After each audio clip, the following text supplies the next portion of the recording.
my mind behind it, and I lost my self-respect. That wasn't who I really was. I should have known better. I was the only one who had a wife back home.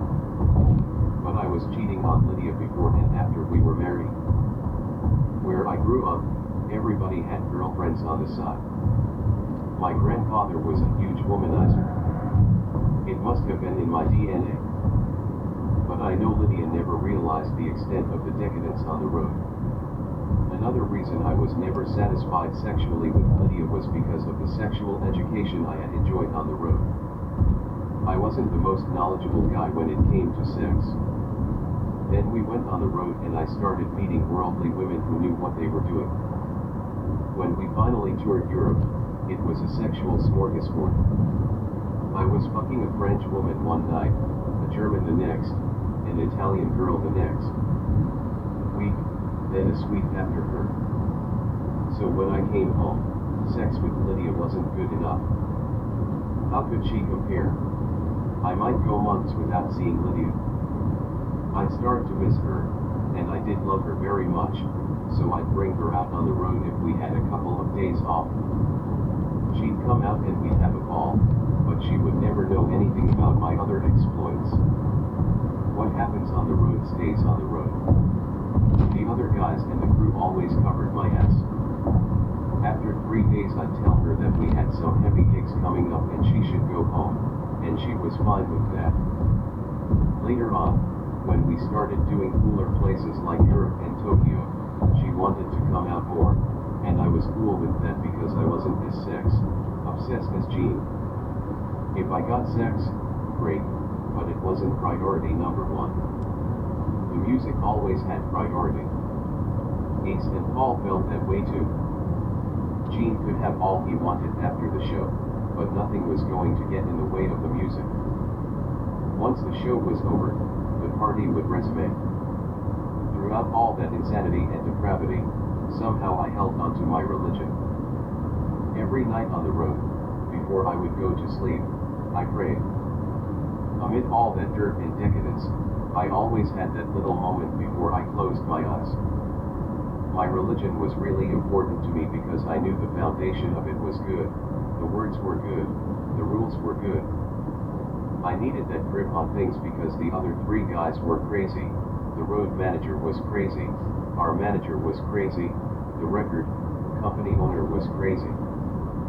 Who could I talk to about my real feelings and my spirituality? None of them were religious at all. I couldn't sit down with any of them and say, I think I'm a little out of control with the booze and the drugs and the chicks. Can you help me with this? There was no place to fill that yearning during the day, so I would wait until I was in bed and the lights were out. Even if I had 2 or 3 chicks next to me. In bed, I would do an act of contrition. But I still felt bad. So I'd call my mother. It might be 2 a.m. back in Brooklyn, but she answered. Ma, it's me. I'm not doing so good. I'm doing bad things, sleeping with a lot of women, I'd say. Are you praying to God? She'd ask. Yeah, but I don't know if it's working, I'd say. Try to be a good boy, Georgie, she'd plead. I felt like I was falling into a snake pit. But just hearing her voice would ground me and make me feel normal again. I was Georgie Criscuola again, at least for a little while.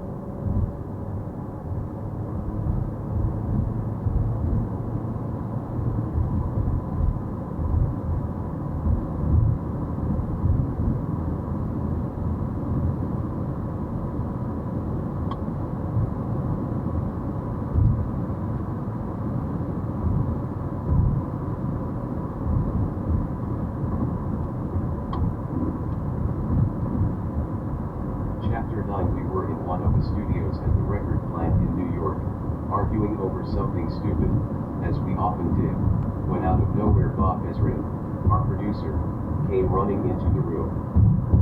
He was wearing a t-shirt that read "Time is money" and he had a crazed look in his eyes. Plus he was carrying a metal fire extinguisher. "You cocksuckers are going to learn what this means," he said, referring to the slogan on his shirt.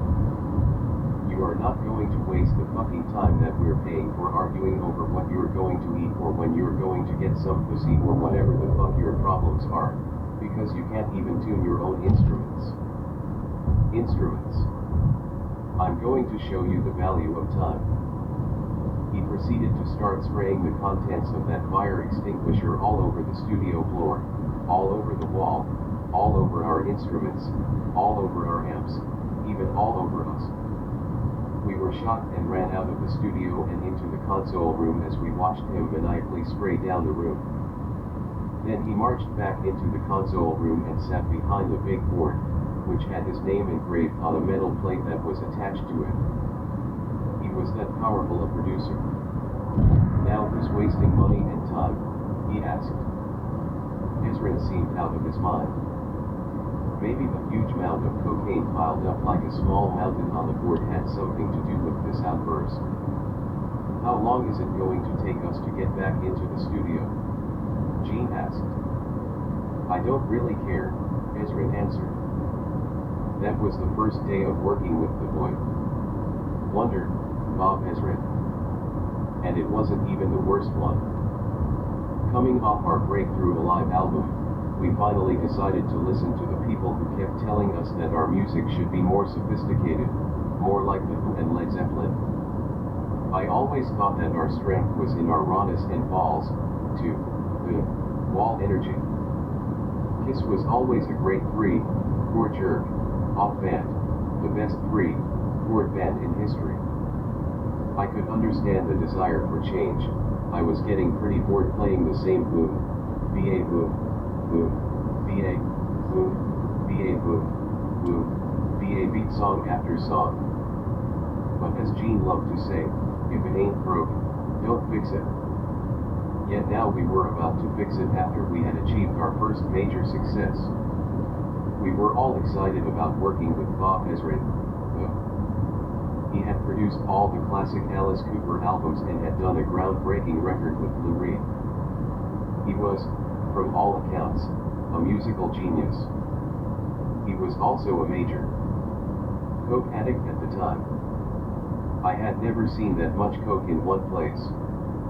I'm not talking about grams, it was more like bags full of blow that would be laid out in pyramids on the mixing board. It was interesting that Gene and Paul didn't say a word about Bob's drug problem. They were both majorly anti-drug, and if Ace or I would get fucked up on drugs, all hell would break loose. In Gene's memoir, he claims that when he saw all that coke on the console, he thought it was sweet and low and put it in his coffee, but he didn't drink it. He must have thought the razor blade was a stirrer and the mirror was to admire himself in. Paul immediately had his nose up Ezrin's ass, and before we knew it Bob was at Paul's house writing songs with him. The songs themselves were actually quite great, songs like God of Thunder and Flaming Youth. What I didn't like was that they'd come into the studio and tell me how to play the song. It wasn't a suggestion. And it wasn't a collaboration, it was "this is the way you do it." Of course I rebelled. Then Ezrin would pour out a mound of coke and use it to reward me for doing it his way. So if the coke was to be our common ground, I wanted to get up on his level and do the same amount as he did, but it was impossible. Ezrin had a nose like an aardvark and I could never keep up no matter how hard I tried. Ezrin really took us all to school. One time he was listening to us play and walked into the studio from the console room. "What the fuck are you doing?" he screamed at Gene. "I'm playing," Gene said. "You're not even in fucking tune. Don't you know how to tune your guitar?" He proceeded to show Gene how to perfectly tune the bass. Gene was a large, intimidating man, but I saw Bob ream him out and carve him a new asshole. And Gene just took it.